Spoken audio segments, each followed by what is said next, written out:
Bismillahirrahmanirrahim. Assalamualaikum warahmatullahi wabarakatuh. Perkenalkan, nama saya Muhammad Tafdila Samsul. Di sini saya akan menjelaskan pengertian dari fonologi.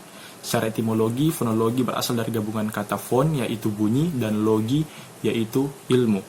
Nah, secara ilmu bahasa, fonologi lazim diartikan sebagai bagian dari kajian linguistik yang mempelajari, membahas, membicarakan, dan menganalisis bunyi-bunyi bahasa yang diproduksi oleh alat-alat ucap manusia.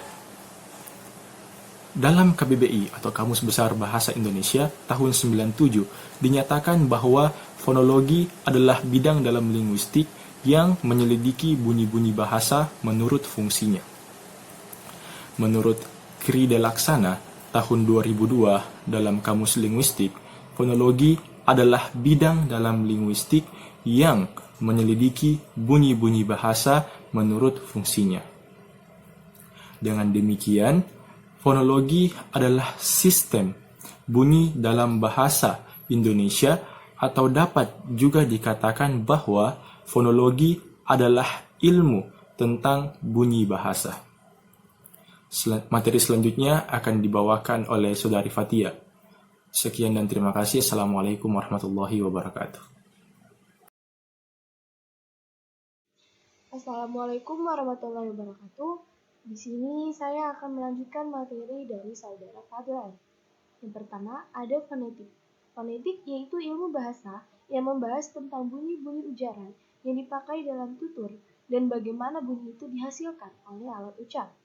Menurut Samsuri pada tahun 1994, fonetik adalah studi tentang bunyi-bunyi ujar, sedangkan dalam Kamus Besar Bahasa Indonesia pada tahun 1997, fonetik diartikan dalam bidang linguistik tentang pengucapan atau penghasilan bunyi ujar, atau fonetik adalah sistem bunyi suatu bahasa.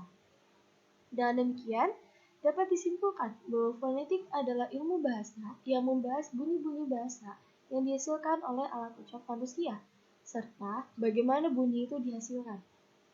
Cair pada tahun 2007 membagikan urutan proses terjadinya bunyi bahasa itu menjadi 3 jenis fonetik. 3 jenis fonetik yaitu: yang pertama yaitu ada fonetik artikulatoris. Fonetik artikulatoris ini disebut juga fonetik organis atau fonetik fisiologis, mempelajari bagaimana mekanisme alat-alat bicara manusia bekerja dalam menghasilkan bunyi bahasa, serta bagaimana bunyi-bunyi itu diklasifikasikan. Pembahasannya antara lain meliputi masalah alat-alat ucap yang digunakan dalam memproduksi dalam bahasa itu, mekanisme arus udara yang digunakan dalam memproduksi bunyi bahasa, bagaimana bunyi bahasa itu dibuat, mengenai klasifikasi bahasa yang dihasilkan, serta apa kriteria yang digunakan, mengenai silabel, dan juga mengenai unsur-unsur atau ciri-ciri suprasegmental seperti tekanan, jeda, durasi, dan nada. Selanjutnya, materi selanjutnya akan dilanjutkan oleh saudara Wisnu. Assalamualaikum warahmatullahi wabarakatuh. Di sini saya akan melanjutkan materi yang telah dibacakan oleh saudari Fatia. Saya ingin menjelaskan tentang fonetik akustik. Fonetik akustik menjelaskan bunyi bahasa sebagai peristiwa fisik atau fenomena alam. Objeknya adalah bunyi bahasa ketika merambat di udara, antara lain membicarakan gelombang bunyi beserta frekuensi dan kecepatannya ketika merambat di udara, spektrum, tekanan, dan intensitas bunyi, dan juga mengenai skala desibel, resonansi, akustik produksi bunyi, dan pengukuran akustik itu. Kajian fonetik akustik lebih mengarah kepada kajian fisika daripada kajian linguistik, meskipun linguistik memiliki kepentingan di dalamnya. Sekian, terima kasih. Materi selanjutnya akan dibacakan oleh saudari Sriwayuningsih. Assalamualaikum warahmatullahi wabarakatuh. Di sini saya akan melanjutkan materi yang telah dibacakan oleh saudari Wisnu Aji Prasetyo. Baik, saya langsung saja. Materi yang saya bawakan yaitu fonetik auditoris. Fonetik auditoris mempelajari bagaimana bunyi-bunyi bahasa itu diterima oleh telinga sehingga bunyi-bunyi bahasa itu dapat didengar dan dapat dipahami. Dalam hal ini, tentunya pembahasan mengenai struktur dan fungsi alat dengar yang biasa juga disebut telinga itu bekerja. Bagaimana dengan mekanisme penerima bunyi bahasa itu sehingga bisa dipahami.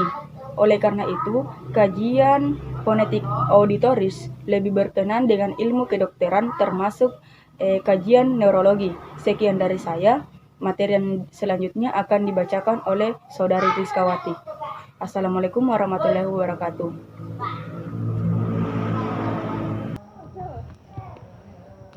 Bismillahirrahmanirrahim. Assalamualaikum warahmatullahi wabarakatuh. Perkenalkan, nama saya Rizkawati, NIM 2005-015-0018. Baiklah, di sini saya akan memaparkan materi yang sebelumnya telah dipaparkan oleh teman kelompok saya, yaitu Sri Wahyuningsi. Di sini saya akan membahas materi mengenai fonemik. Fonemik adalah ilmu bahasa yang membahas bunyi-bunyi yang berfungsi sebagai pembeda makna. Berdasarkan pengertian tersebut, fonemik menurut Kamus Besar Bahasa Indonesia pertama yaitu bidang linguistik yang mempelajari tentang fonem. Kedua, sistem fonem suatu bahasa. Ketiga, prosedur untuk melaksanakan fonem suatu bahasa. Jika fonetik mempelajari tentang bunyi-bunyi bahasa yang dihasilkan oleh alat ucap dan pelaksanaan setiap bunyi bahasa tersebut, maka fonemik mempelajari dan menyelidiki kemungkinan bunyi ujaran tersebut, bunyi ujaran manakah yang dapat berfungsi sebagai pembeda makna. Chair 2008 menyatakan bahwa fonemik mengkaji ilmu-ilmu bahasa yang berfungsi sebagai pembeda makna kata.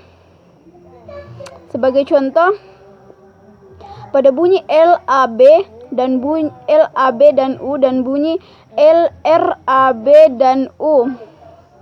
Kedua bunyi tersebut memiliki perbedaan di awal bunyinya, yaitu bunyi L dan bunyi R.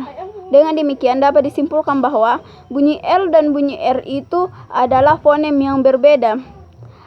Sekian dari saya. Materi selanjutnya akan disampaikan oleh teman kelompok saya. Sekian, wassalamualaikum warahmatullahi wabarakatuh.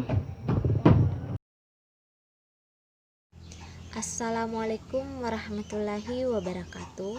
Saya akan melanjutkan materi dari Saudari Rizkawati, yaitu proses fonasi. Proses fonasi sendiri adalah proses diproduksinya suatu suara.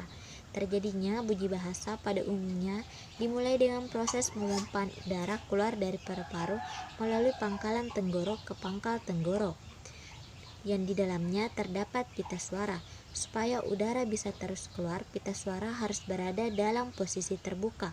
Setelah melalui pita suara yang merupakan jalan satu-satunya untuk bisa keluar, udara tadi kemudian diteruskan entah melalui rongga hidung atau rongga mulut ke udara bebas.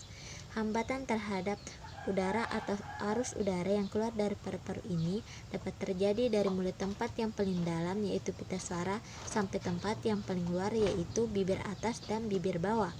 Dalam proses artikulasi ini biasanya terlibat dua macam artikulator, yaitu artikulator aktif dan artikulator pasif. Yang dimaksud dengan artikulator aktif adalah alat ucap yang bergerak atau digerakkan, sedangkan artikulator pasif adalah alat ucap yang tidak bergerak atau hanya didekati oleh artikulator aktif. Sekian materi dari saya. Materi selanjutnya akan dilanjutkan oleh Saudari Al-Fajriani. Sekian, wassalamualaikum warahmatullahi wabarakatuh. Assalamualaikum warahmatullahi wabarakatuh. Perkenalkan, nama saya Al-Fajriani dari kelompok 4. Saya akan melanjutkan materi yang dibawakan oleh Asmarani, yaitu D.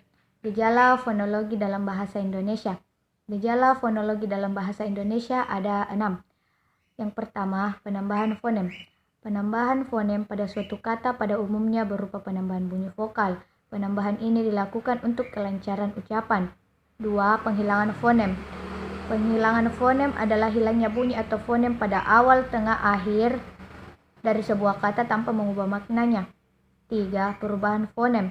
Perubahan fonem adalah berubahnya bunyi atau fonem pada sebuah kata agar terlihat lebih jelas dan tepat tanpa mengubah tujuannya.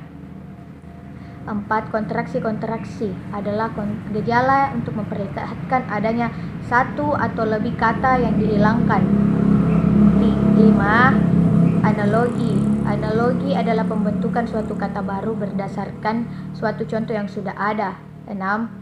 Fenom suprasegmental adalah fenom vokal dan konsonan merupakan fenom segmental karena adanya di ruas-ruas fenom tersebut. Kasih. Sekian dan terima kasih. Assalamualaikum warahmatullahi wabarakatuh.